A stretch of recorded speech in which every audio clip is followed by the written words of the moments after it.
कल हम जाने से पहले आप सभी लोग को बताया था कि पाइथागोरस प्रमेय के बारे में हम पढ़ेंगे। पाइथागोरस का प्रमेय था कि एक समकोण त्रिभुज में कर्ण का वर्ग अन्य दो भुजाओं के वर्गों के योग के बराबर होता है। ऐसे पूर्व की कक्षा में भी आप पढ़ चुके होंगे। आज हम उसको सिद्ध करने के लिए यहाँ आप लोगों को संबंधित प्रश्न भी उससे हल करवाएंगे।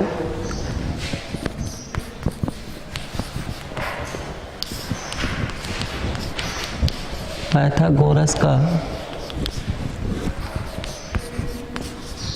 प्रमेय। पाइथागोरस के प्रमेय का कथन क्या है कि एक समकोण त्रिभुज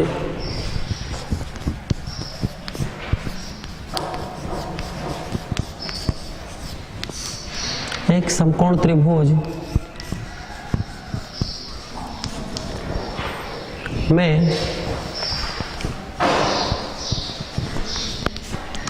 कर्ण का वर्ग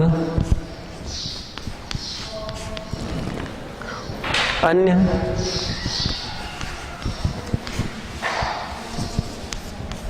दो भुजाओं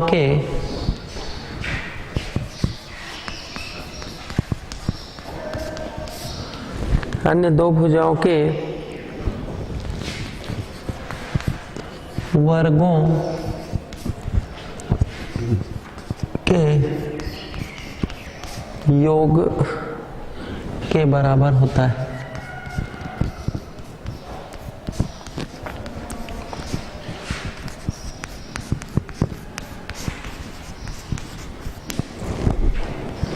एक समकोण त्रिभुज में कर्ण का वर्ग अन्य दो भुजाओं के वर्गों के योग के बराबर होता है। ये पाइथागोरस का प्रमेय है। इसको सिद्ध करने के लिए हम सबसे पहले दिया है में बताएंगे कि एक समकोण त्रिभुज को बताने के लिए हम सबसे पहले यहाँ पर एक उसका चित्र बनाते हैं।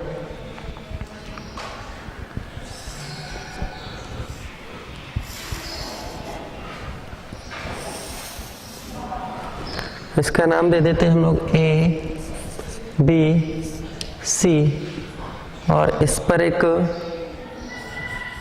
लंब डालते हैं जो बिंदु D मिलेगा और ये भी एक 90 डिग्री का होगा और ये पूरा एक 90 डिग्री का कोण होगा।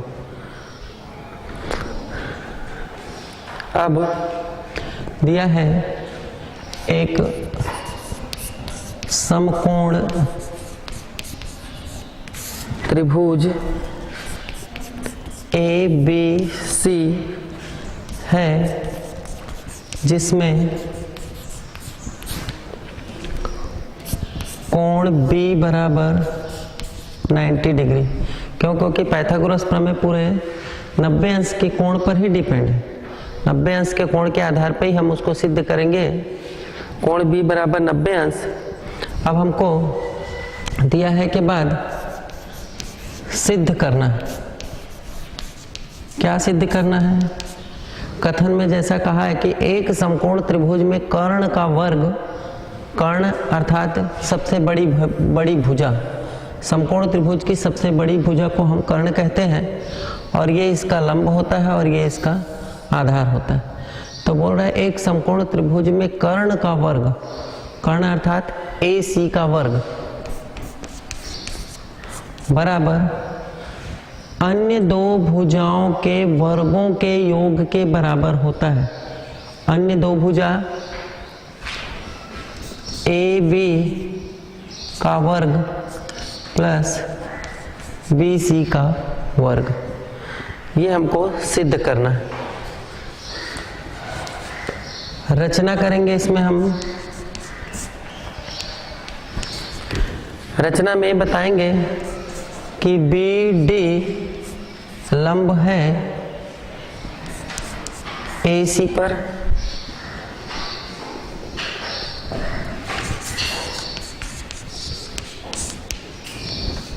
BD लंब AC खींच देंगे हम।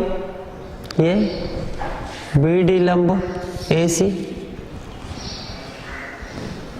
अब हमें उपपत्ति ज्ञात करना है।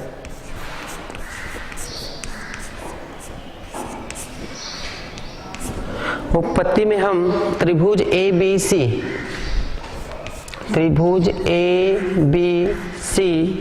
तथा और त्रिभुज ए डी बी में हम लेते हैं। कौन कौन से त्रिभुज? त्रिभुज ए बी सी और त्रिभुज ए डी बी, दोनों समकोण त्रिभुज है। देखिए ये भी एक समकोण त्रिभुज है जिसका कोण भी 90 डिग्री है, और ये भी एक समकोण त्रिभुज है जिसका कोण डी 90 डिग्री है, 90 अंश का है। तो हम ये दोनों समकोण त्रिभुज में लेते हैं। तो यहाँ हम देखते हैं कि कोण ए बराबर, या पहले ले लेते हैं कोण ए बी सी, कोण ए बी सी बराबर कोण ए डी बी। देखिए कोण ए बी सी और कोण ए डी बी दोनों कितने अंश के हैं? 90 अंश के। तो यहां बता देंगे प्रत्येक 90 अंश के।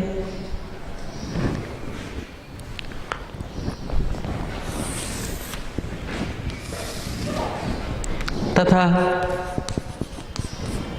ये देखिए अब यहां पर इस बड़े त्रिभुज में कोण ए बराबर कोण ए के बराबर है, और इस त्रिभुज में भी कोण ए वही है।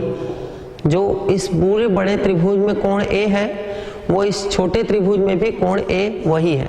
इसलिए हम यहाँ बताएंगे कि कोण ए बराबर कोण ए, इसको हम बताएंगे उभयनिष्ठ कोण।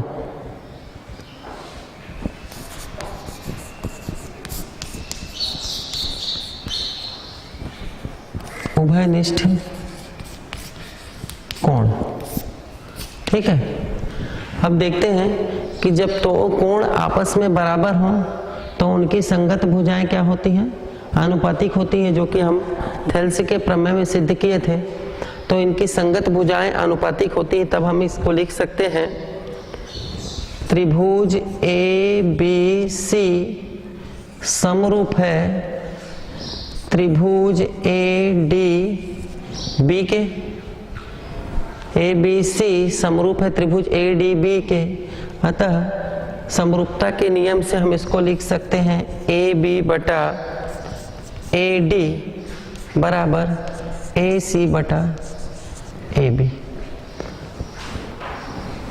ये ए बी इसके लंब, इस पूरे बड़े त्रिभुज में इसका लंब ले रहे हैं, तो इस छोटे त्रिभुज में इसका लंब ये होगा। इसलिए इस लंब का संगत भुजा कौन सी होगी?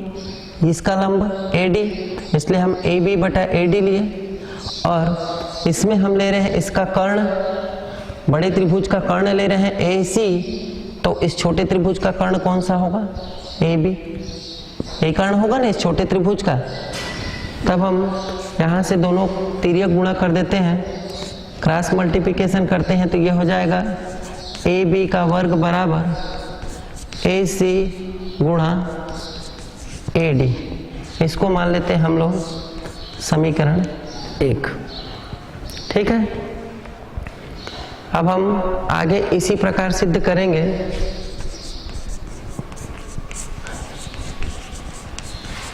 इसी प्रकार हम बी सी का वर्ग बराबर ए सी गुणा डी सी, इसको हम लोग समीकरण 2 मान लेंगे।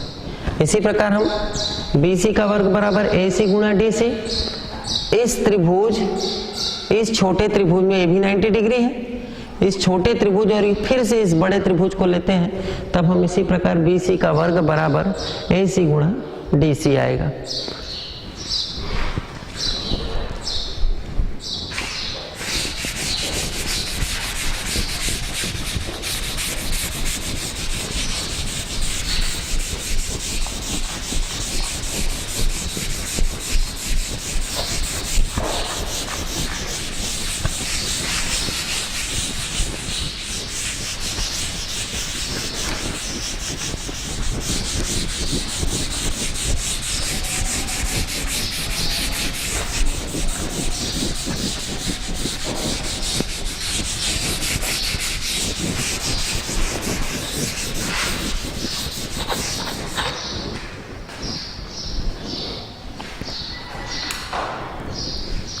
अब समीकरण 1 और 2 को जोड़ने पर समीकरण 1 और 2 को जोड़ते हैं तो समीकरण का बायां पक्ष बाएं पक्ष से जुड़ेगा और दायां पक्ष दाएं पक्ष से जुड़ेगा। तब हम लिखते हैं ए बी का वर्ग धन बी सी का वर्ग बराबर ए सी गुणित ए डी धन ए सी गुणित डी सी। तब हम ए बी का वर्ग धन बी सी का वर्ग, यहाँ से हम लोग ए सी को बाहर निकाल लिए तो क्या बचेगा यहाँ से ए डी धन डी सी। कॉमन निकाल लिए, उभयनिष्ठ दोनों में ए सी और ए सी है इसलिए ए सी को हम लोग कॉमन निकाल लिए तो हमारे पास A D plus D C बचा और A D plus D C, A D plus D C क्या हो जाएगा पूरा A D plus D C क्या होगा पूरा ए सी। तो हम लिखेंगे इसको ए बी का वर्ग प्लस बी सी का वर्ग बराबर ए सी इंटू ए सी। तब बताएंगे कि ए बी का वर्ग धन बी सी का वर्ग बराबर ए सी का वर्ग, और यही सिद्ध करना था हमको, यहाँ बता देंगे यही सिद्ध करना था।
अब हम समकोण त्रिभुज पर आधारित पाइथागोरस प्रमेय से संबंधित कुछ प्रश्नों को हल करेंगे। प्रश्न दिया है कि कुछ त्रिभुज की भुजाएं नीचे दी गई, बताइए कि इनमें कौन कौन से त्रिभुज समकोण त्रिभुज हैं। ये बताना है इसमें।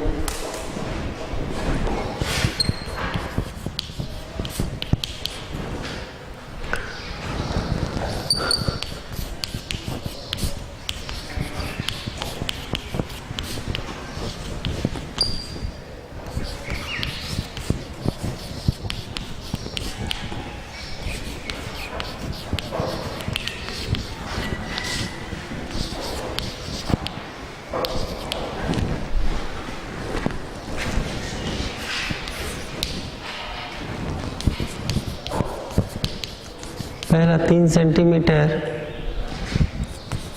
4 सेंटीमीटर और 5 सेंटीमीटर।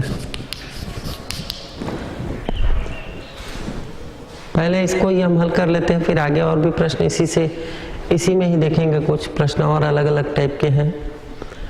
कौन कौन से त्रिभुज समकोण हैं? इसमें सबसे बड़ी भुजा क्या है? 5 सेंटीमीटर। तो 5 सेंटीमीटर सबसे बड़ी भुजा है, तो निश्चित है कि सबसे बड़ी भुजा का वर्ग निकालते हैं हम लोग।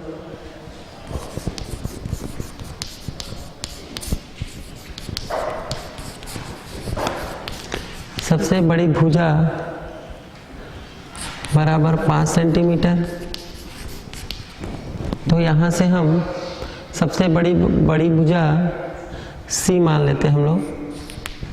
तो C का वर्ग बराबर क्या हो जाएगा? 5 का वर्ग, अर्थात C का वर्ग बराबर 5 पंचे 25 तथा अन्य दो भुजाओं का वर्गों का योग करते हैं हम। अन्य दो भुजाओं के वर्गों का योग अर्थात A का वर्ग धन B का वर्ग निकालते हैं। तो ये हो जाएगा 3 का वर्ग धन 4 का वर्ग, धन A का वर्ग धन B का वर्ग बराबर हो जाएगा 3 तिया 9 धन 4 चौक 16। तब A का वर्ग धन B का वर्ग बराबर हो जाएगा 16 और 9 25। तब हम बता सकते हैं कि A का वर्ग धन B का वर्ग बराबर C का वर्ग है, अर्थात 25 बराबर 25 है। अतः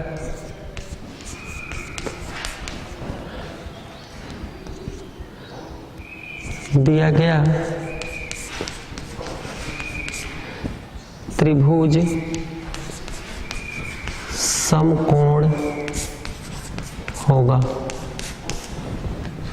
ये इसका आंसर हो जाएगा।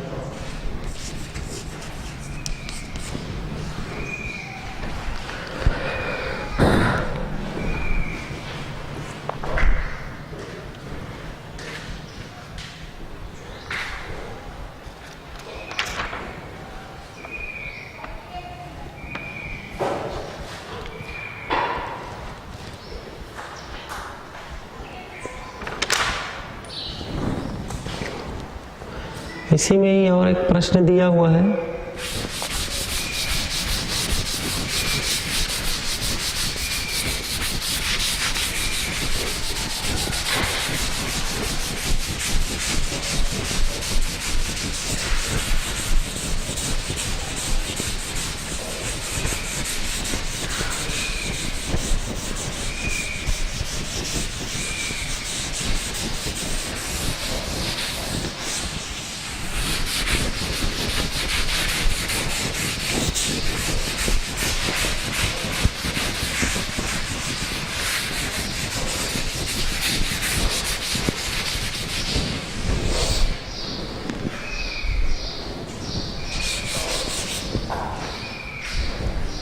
इसी में एक प्रश्न और दिया हुआ है कि 8 सेंटीमीटर 15 सेंटीमीटर और 17 सेंटीमीटर। इसमें भी हम ऐसे ही, सबसे बड़ी भुजा 17 सेंटीमीटर है। सबसे बड़ी भुजा 17 सेंटीमीटर है, तो 17 सेंटीमीटर को हम पहले C मान लेते हैं। तब सबसे बड़ी भुजा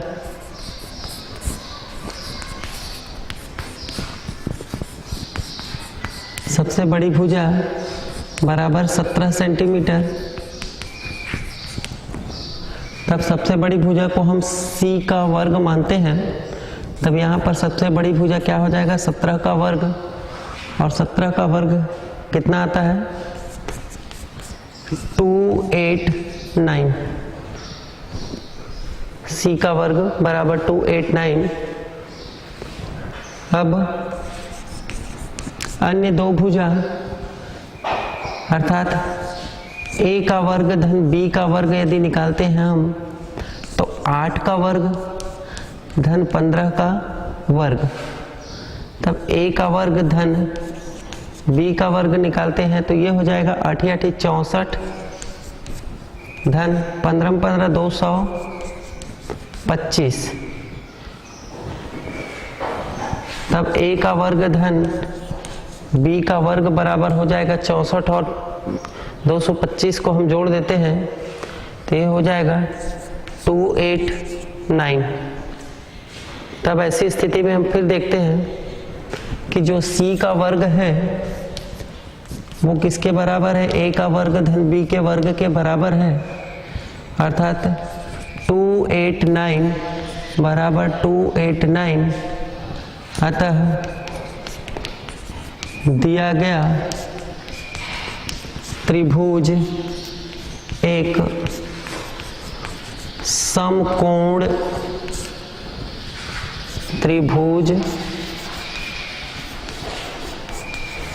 होगा।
एक प्रश्न और देखते हम।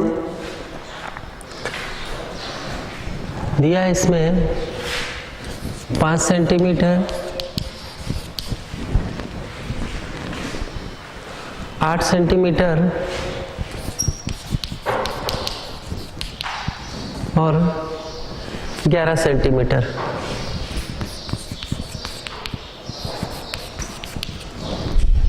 इसमें भी सबसे बड़ी भुजा 11 सेंटीमीटर, सबसे बड़ी भुजा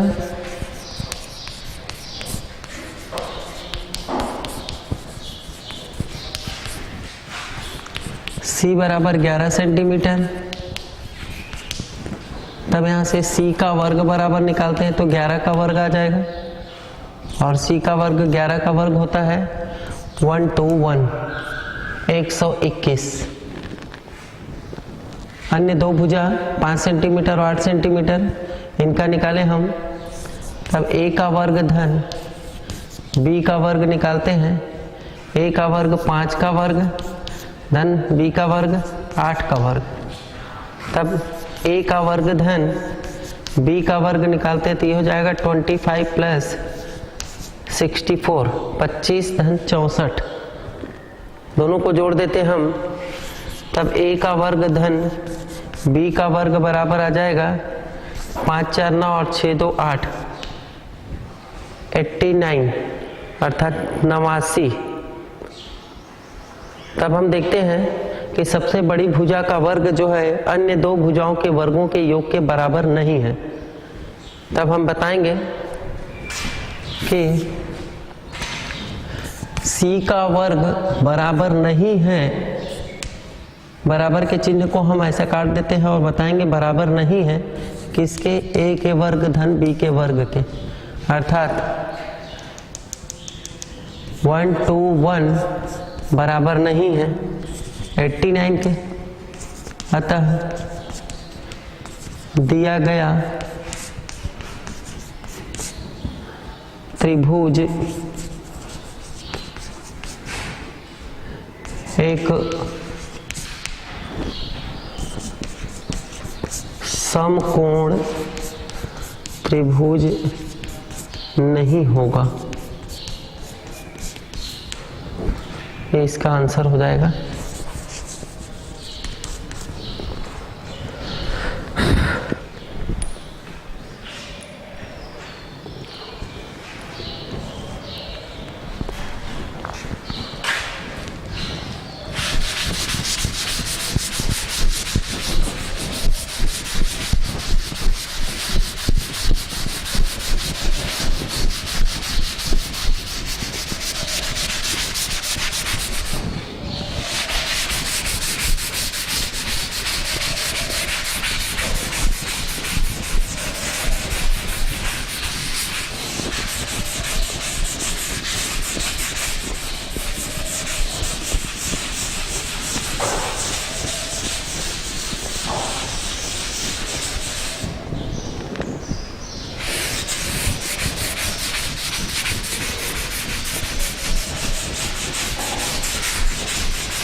अगला प्रश्न एक अच्छा प्रश्न दिया हुआ है।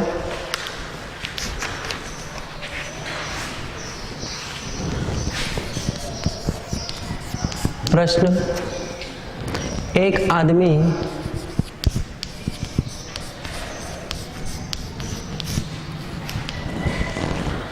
आदमी पूर्व की ओर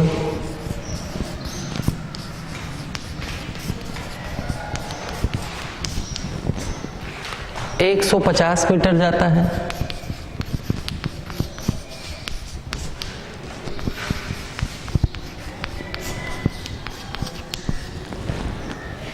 और फिर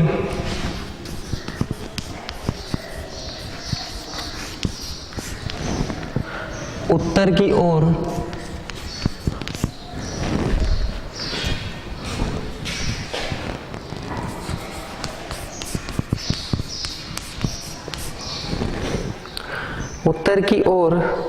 200 मीटर जाता है।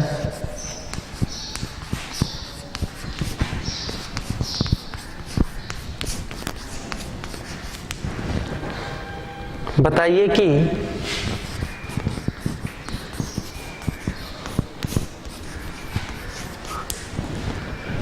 प्रारंभिक बिंदु से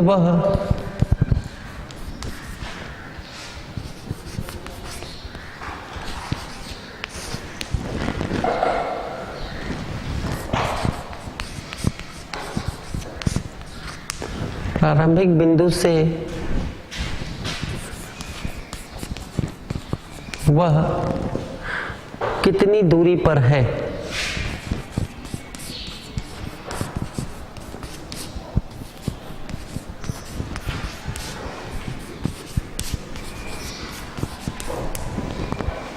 ये अच्छा इंपॉर्टेंट प्रश्न है। एक आदमी पूर्व की ओर 150 मीटर जाता है और फिर उत्तर की ओर 200 मीटर जाता है। बताइए कि वह प्रारंभिक बिंदु से वह कितनी दूरी पर है। ऐसी स्थिति में हम पहले दिशा सूचक चिन्ह बनाते हैं।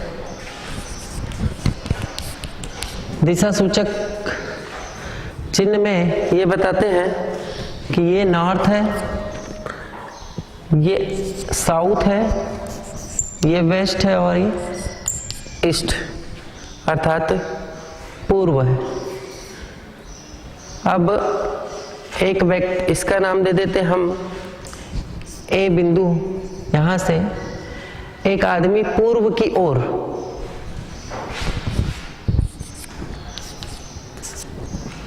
ईस्ट इधर है, अतः यहां से आदमी पूर्व की ओर 150 मीटर जाता है। यहां से ये प्रारंभिक बिंदु है, यहां से वो प्रारंभ कर रहा है। इस प्रारंभिक बिंदु से प्रारंभ करते वो पूर्व की ओर 150 मीटर मान लेते हैं हम कि यहां तक वो 150 मीटर आता है।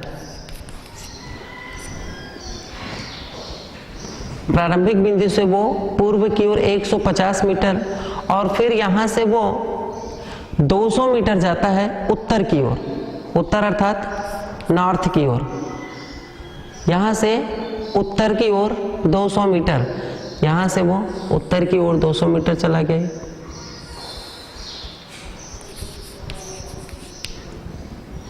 तो बताइए कि वो प्रारंभिक बिंदु, ये था प्रारंभिक बिंदु, प्रारंभिक बिंदु से वो कितनी दूरी पर है, अर्थात हमको कर्ण ज्ञात करना है, ए बी और इसका नाम दे देते हैं हम सी।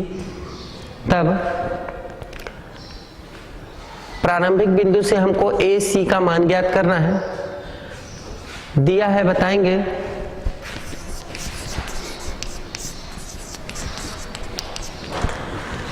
दिया है माना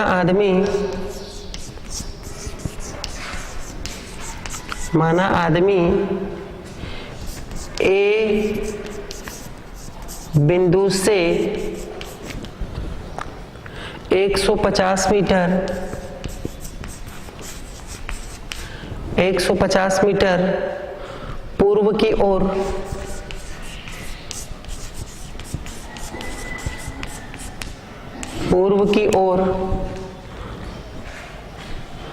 तथा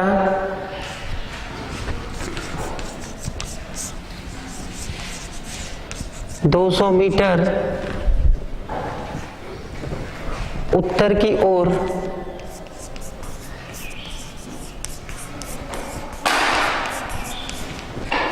जाता है।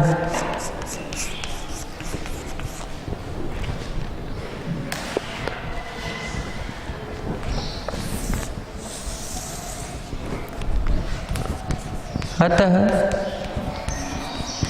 प्रारंभिक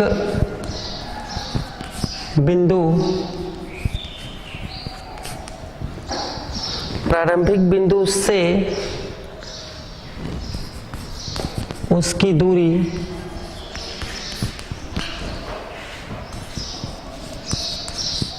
बराबर ए सी। प्रारंभिक बिंदु से उसकी दूरी ए सी। अब पाइथागोरस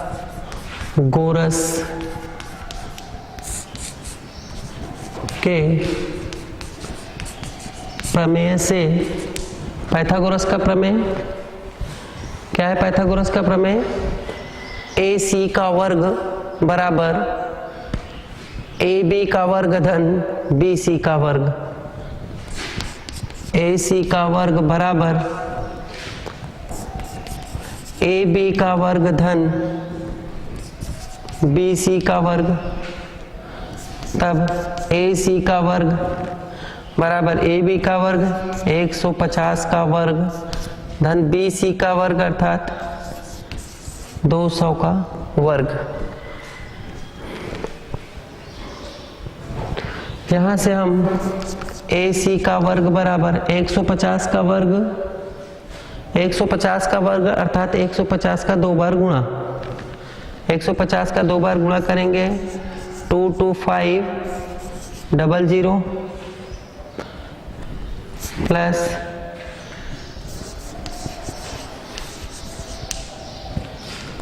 200 का वर्ग 40,000 और 150 का वर्ग 22,500।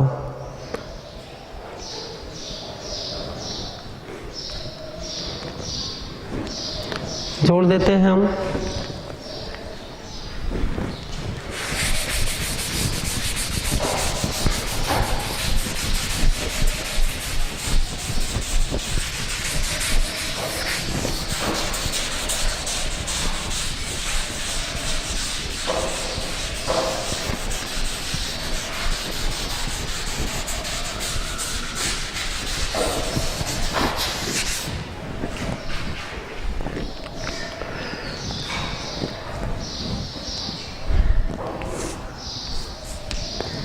ए सी का वर्ग बराबर जोड़ देंगे, आ जाएगा हमारे पास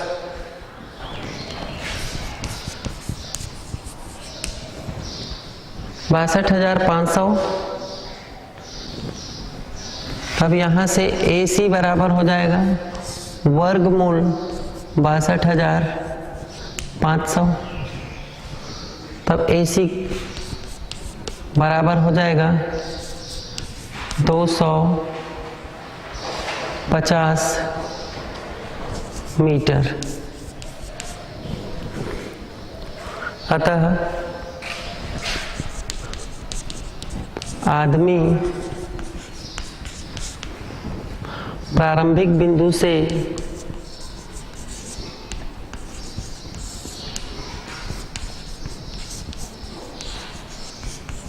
प्रारंभिक बिंदु से 250 मीटर की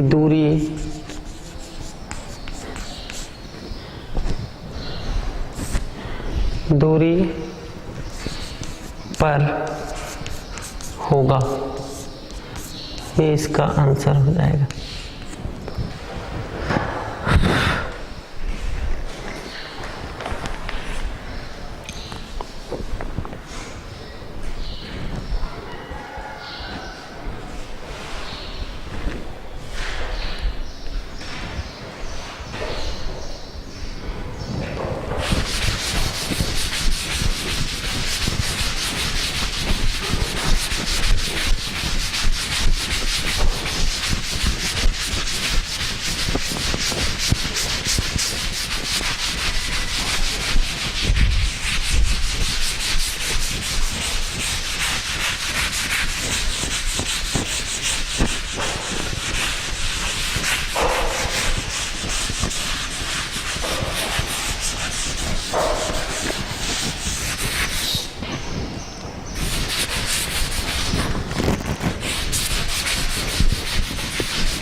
वीडियो लेना मेरा।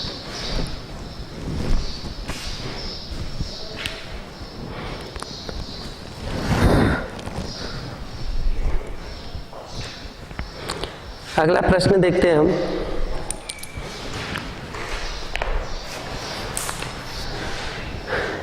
एक सीढ़ी इस प्रकार रखी गई है कि इसका पाद एक दीवार से 5 मीटर की दूरी पर है तथा इसका शीर्ष सतह से 12 मीटर ऊंचाई पर बनी एक खिड़की तक पहुंचता है।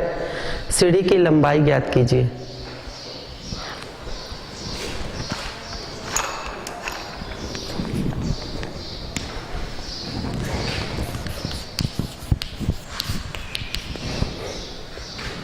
एक सीढ़ी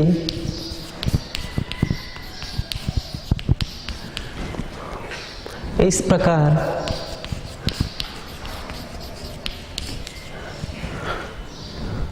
रखी गई है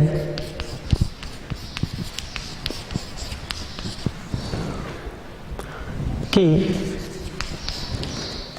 इसका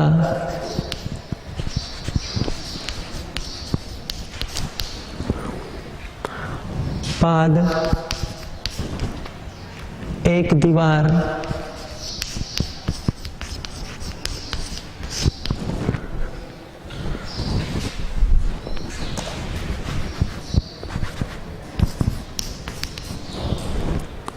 दीवार से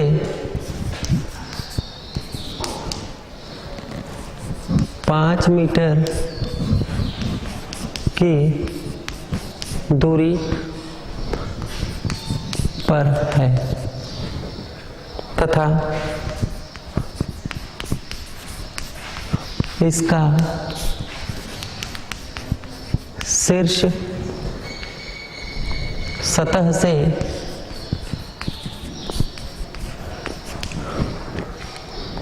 12 मीटर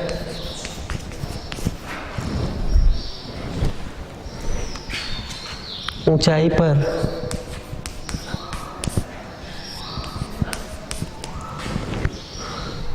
पर बनी एक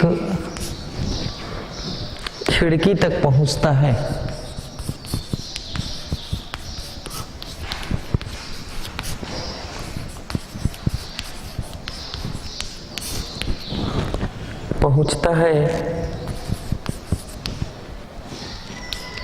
सीढ़ी की लंबाई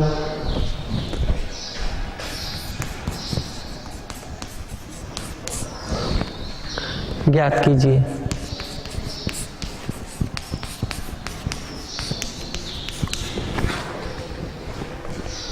एक सीढ़ी इस प्रकार रखी गई है,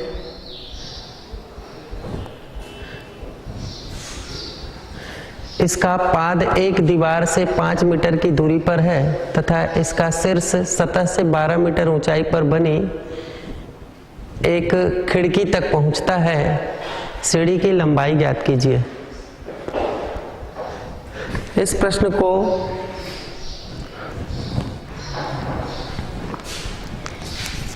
हल करने से पहले आप एक समकोण त्रिभुज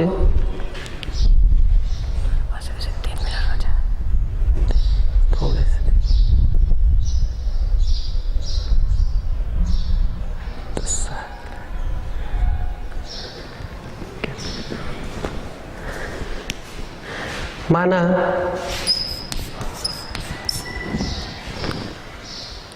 AC सीढ़ी है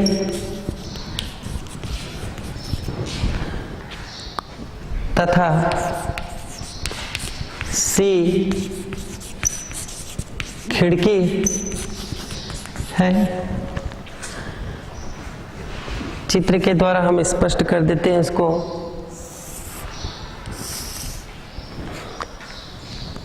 A, B और ये C, माना AC सीढ़ी है, ये सीढ़ी हम सीढ़ी के रूप में प्रदर्शित कर देते हैं तथा C उसकी खिड़की है। AB बराबर 5 मीटर दिया हुआ है तथा BC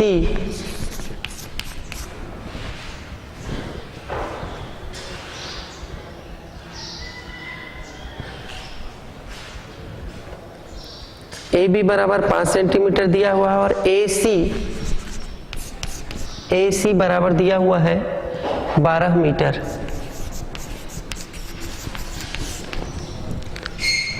तब ऐसी स्थिति में हम पाइथागोरस का प्रमेय त्रिभुज ABC में पाइथागोरस के प्रमेय से